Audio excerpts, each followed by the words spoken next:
আসসালামু আলাইকুম everyone, welcome to দেশি কুজিন। শুরুতেই জানাই পবিত্র মাহে রমজানের শুভেচ্ছা, রমজান মুবারক। সেই সাথে আমি নিয়ে এলাম আমার প্রথম রমজান স্পেশাল রেসিপি বুন্দি। এটাকে অঞ্চলভেদে বুন্দে, বুন্দি অথবা বুন্দিয়া বলা হয়। বুন্দে পছন্দ করে না এমন মানুষ হয়তো কমই আছে। সকালে পাউরুটি পরোটার সাথে হোক বা বাচ্চাদের টিফিনে হোক কিংবা রমজানের ইফতারে ভীষণভাবে জনপ্রিয় এই বুন্দে। আর এই বুন্দে যদি বাসায় বানিয়ে নেওয়া যায় আর তার স্বাদ যদি হয় বাইরে থেকে কিনে আনা বুন্দের মতোই, তাহলে কিন্তু একটু সময় নিয়ে বাসায় বানিয়ে নেওয়াই ভালো। কারণ বাসায় বানানো যে কোনো খাবারই বাইরে থেকে কিনে আনা খাবারের চেয়ে অনেক বেশি স্বাস্থ্যকর হয়। দোকানে যে বুন্দে বানানো হয় তার গোলা বা ব্যাটারটা অনেক আগে থেকে বানিয়ে রাখতে হয়, কিন্তু আমি আজকে আপনাদের ইনস্ট্যান্ট বুন্দেটা বানিয়ে দেখাচ্ছি, যেটা অনেক সহজ রেসিপি এবং এতে সময়ও কম লাগে আর ইনগ্রেডিয়েন্টসও কম লাগে। প্রথমে একটি পাত্রে আমি 1 কাপ পরিমাণ বেসন নিয়ে নিলাম। এরপর এভাবে অল্প অল্প করে পানি নিতে হবে এবং এর সাথে ভালো করে মিক্স করতে হবে এবং খেয়াল রাখতে হবে এর ভিতর যেন বেসনের কোনো দলা পাকায় না থাকে।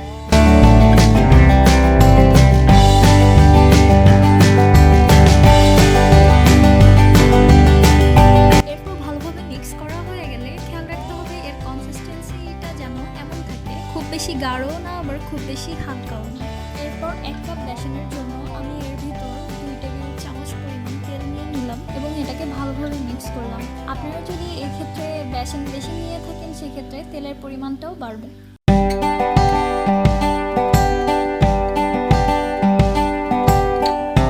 এরপর একটি কড়াইয়ে আমি তেল গরম করে নিলাম। একটু বেশি পরিমাণে তেল নিতে হবে যাতে বুন্দেগুলো দিলে এর ভিতর বেশি বেশি থাকে এবং একটার গায়ে আরেকটা লেগে না যায়, সেটা খেয়াল রাখতে হবে। তেলটা গরম হয়েছে কিনা এটা দেখার জন্য আমি এখন এর ভিতর 1 ফোঁটা গোলা দিয়ে দিলাম। দেখুন এটা সুন্দর ভেসে উঠেছে, তার মানে আমার তেলটা গরম হয়ে গেছে।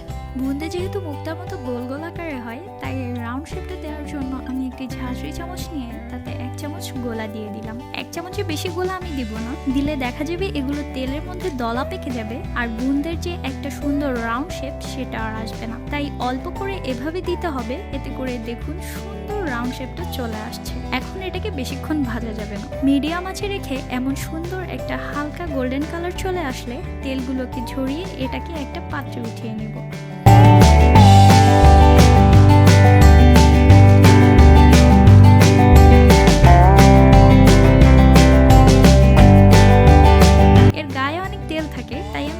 ভিতর একটা কিচেন টিস্যু দিয়ে দিয়েছি যাতে তেলগুলো শুষে নেয়। এভাবে সবগুলো বুন্দে আমি আস্তে আস্তে করে ভেজে নিব।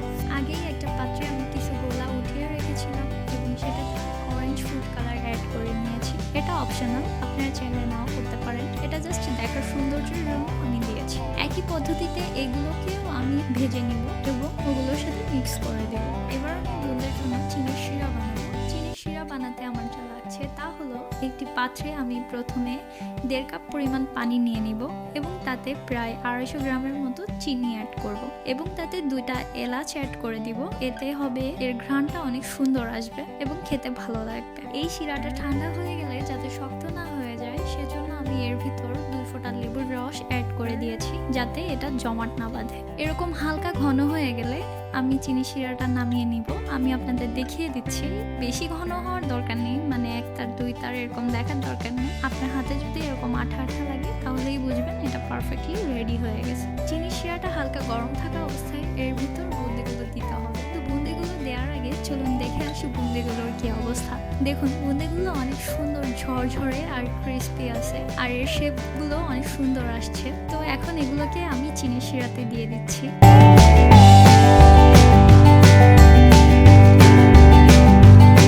ঘন্টা 2 এরকম শিরাতে ভিজিয়ে রাখবো, তারপর এটা পরিবেশনের জন্য একদম পারফেক্টলি রেডি হয়ে যাবে।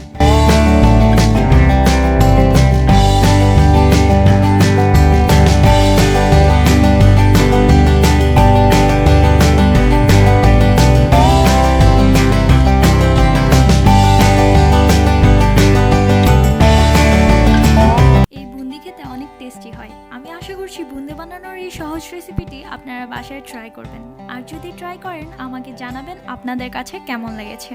আর আমার ভিডিও ভালো লাগলে আমার চ্যানেল সাবস্ক্রাইব করবেন আর ভিডিওটি আপনাদের ফ্রেন্ডস অ্যান্ড ফ্যামিলিদের সাথে শেয়ার করবেন। ভিডিও রিলেটেড কোনো কোশ্চেন থাকলে সেটা আমাকে কমেন্ট সেকশনে কমেন্ট করে জিজ্ঞাসা করতে পারেন, আমি ইনশাল্লাহ অ্যান্সার করার ট্রাই করব। আজকের ভিডিও দেখার জন্য আপনাদের সবাইকে অনেক ধন্যবাদ। এই মহামারীর সময় সবাই সাবধানে থাকবেন, ঘরে থাকবেন এবং খুব